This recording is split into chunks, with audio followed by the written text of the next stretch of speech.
Assalamualaikum warahmatullahi wabarakatuh.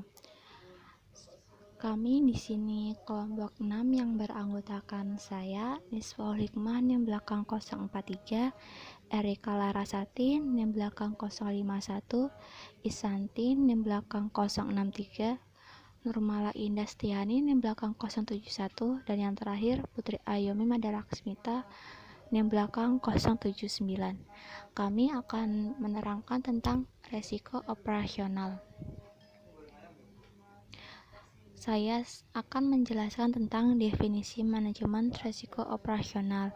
Risiko operasional adalah risiko yang terjadi karena akibat atau kesalahan faktor manusia, kegagalan atau tidak berfungsinya sistem, kesalahan dalam prosedur kerja, dan akibat dari faktor kerja, dan juga akibat faktor eksternal yang semuanya merupakan penyebab event risiko operasional.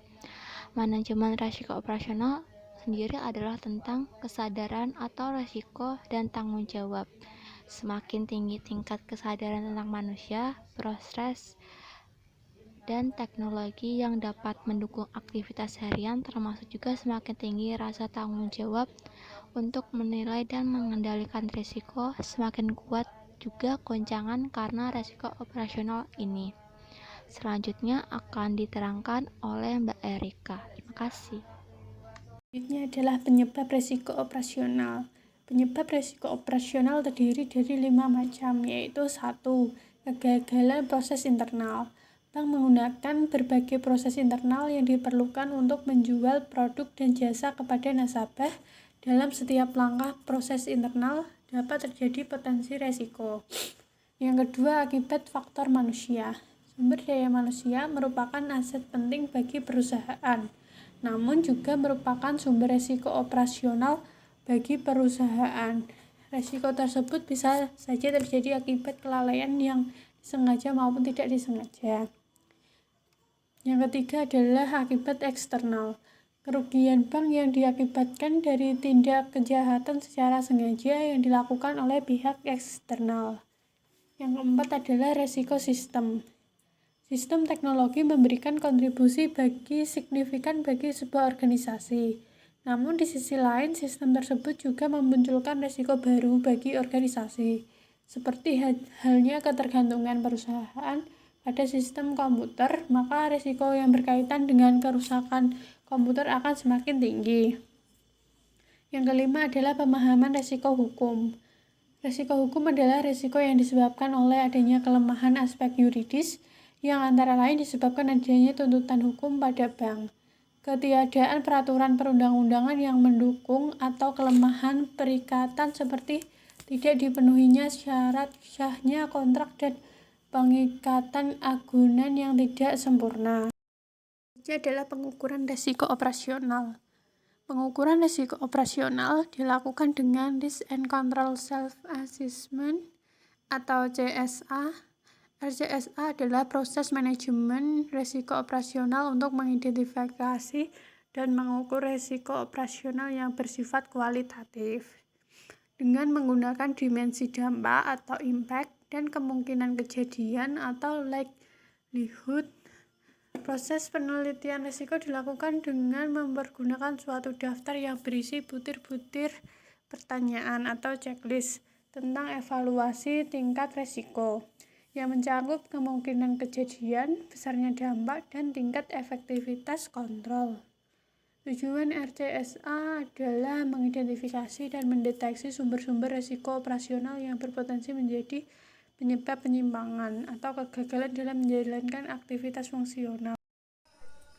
Pengendalian risiko operasional. Yang pertama, menghindari risiko. A. Menolak memiliki, menerima, atau melaksanakan kegiatan walaupun hanya untuk sementara. B. Menyerahkan kembali risiko yang terlanjur diterima atau segera menghentikan kegiatan begitu kemudian diketahui mengandung risiko. Jadi, menghindari risiko berarti juga menghilangkan risiko itu. Yang kedua, karakteristik dasarnya. A. Tidak ada kemungkinan menghindari risiko. Makin luas risiko yang dihadapi, maka makin besar ketidakmungkinan menghindarinya. B. Faedah atau laba potensial yang bahkan bakal diterima dari sebab pemilikan suatu harta, memperkerjakan pegawai tertentu, atau bertanggung jawab atas waktu kegiatan akan hilang jika dilaksanakan penghindaran risiko. C. Semakin sempit risiko yang dihadapi, semakin besar kemungkinan akan tercipta risiko yang baru. Yang ketiga, implementasi dan evaluasi hasilnya. Untuk mengimplementasikan keputusan penghindaran risiko, maka harus diadakan penetapan semua harta, personil atau kegiatan yang menghadapi risiko yang ingin dihindarkan tersebut. Dengan dukungan pihak manajemen puncak, maka manajer risiko seharusnya menganjurkan polisi atau prosedur tertentu harus diikuti oleh semua bagian perusahaan dan pegawai. Yang keempat, pengendalian kerugian. A. Merendahkan chance untuk terjadinya kerugian. B. Mengurangi keparahannya jika kerugian itu memang terjadi. Kemudian yang terakhir yaitu pemisahan. Pemisahan di sini ialah menyebarkan harta yang menghadapi risiko yang sama, menggantikan penempatan dalam satu lokasi. Misalnya, apabila mempunyai banyak truk, maka tindakan pemisahan dilakukan dengan menempatkannya dalam beberapa pool yang berlainan, menempatkan barang persediaan tidak dalam gudang saja, tapi dipisahkan dalam 2 atau lebih. Yang selanjutnya yaitu kombinasi atau pooling. Kombinasi atau pooling menambahkan banyaknya exposure unit dalam batas kendali perusahaan yang bersangkutan, dengan tujuan agar kerugian yang akan dialami lebih dapat diramalkan, jadi risiko dikurangi atau berkurang. Yang selanjutnya, pemindahan risiko dilakukan dengan 3 cara. Yang pertama, harta milik atau kegiatan yang dihadapi risiko dapat dipindahkan kepada pihak lain. Yang kedua, risiko itu sendiri yang dipindahkan. Yang ketiga yaitu suatu risk financing transfer menciptakan suatu loss exposure untuk transfer. Materi selanjutnya adalah perhitungan kebutuhan model risiko operasional. Yang pertama, BIA atau Basic Indicator Approach atau PID, pendekatan indikator dasar. Pendekatan indikator dasar atau PID merupakan pendekatan yang paling sederhana dan tidak sensitif terhadap risiko, sehingga akan menghasilkan beban modal yang cenderung besar. Kebutuhan modal minimum dihitung berdasarkan suatu persentase tetap dari gross income bank. Yang selanjutnya yaitu kategori lini bisnis. Perhitungan kecukupan modal dengan menggunakan PSA lebih kompleks dibandingkan menggunakan PID. Dalam menentukan modal, PSA menggunakan kombinasi indikator keuangan dan lini bisnis bank. Nah, selanjutnya adalah TSA atau Standardized Approach atau PSA, pendekatan standar. Pendekatan PSA memberikan hasil yang lebih detail daripada PID. Dalam pendekatan ini, gross income bank dikelompokkan berdasarkan 8 lini bisnis. Kemudian modal minimum dihitung berdasarkan suatu persentase tetap dari gross income setiap lini bisnis. Persentase tersebut ditentukan berbeda bagi lini bisnis tergantung dari exposure risiko operasional suatu lini bisnis. Yang selanjutnya adalah The Alternative Standardized Approach atau ASA. Ketentuan dan syarat perhitungan dengan menggunakan ASA yang terkait dengan perlakuan hasil kali antara faktor B dan gross income per lini bisnis sama dengan perhitungan dengan menggunakan standardized approach, kecuali untuk perlakuan faktor pengali gross income lini bisnis, retail banking, dan commercial banking. Untuk yang selanjutnya adalah advanced measurement approach.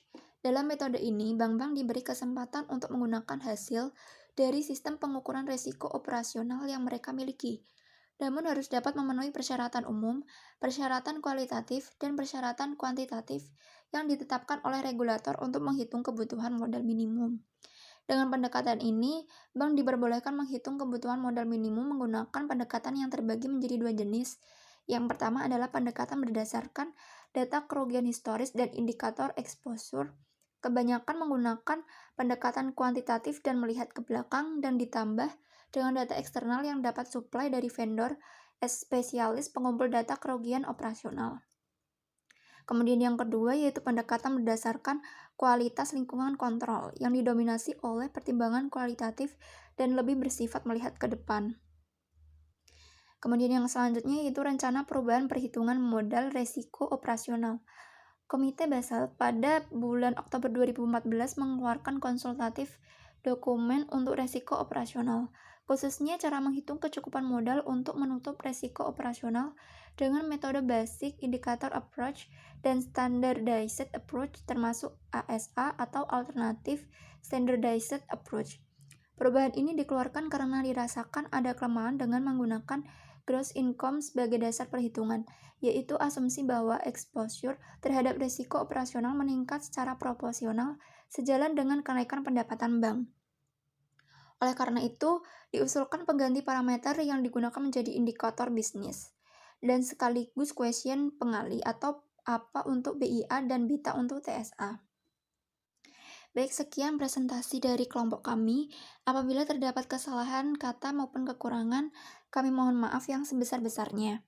Dan bagi yang ingin bertanya mengenai materi yang kami presentasikan, bisa untuk mengajukan pertanyaannya.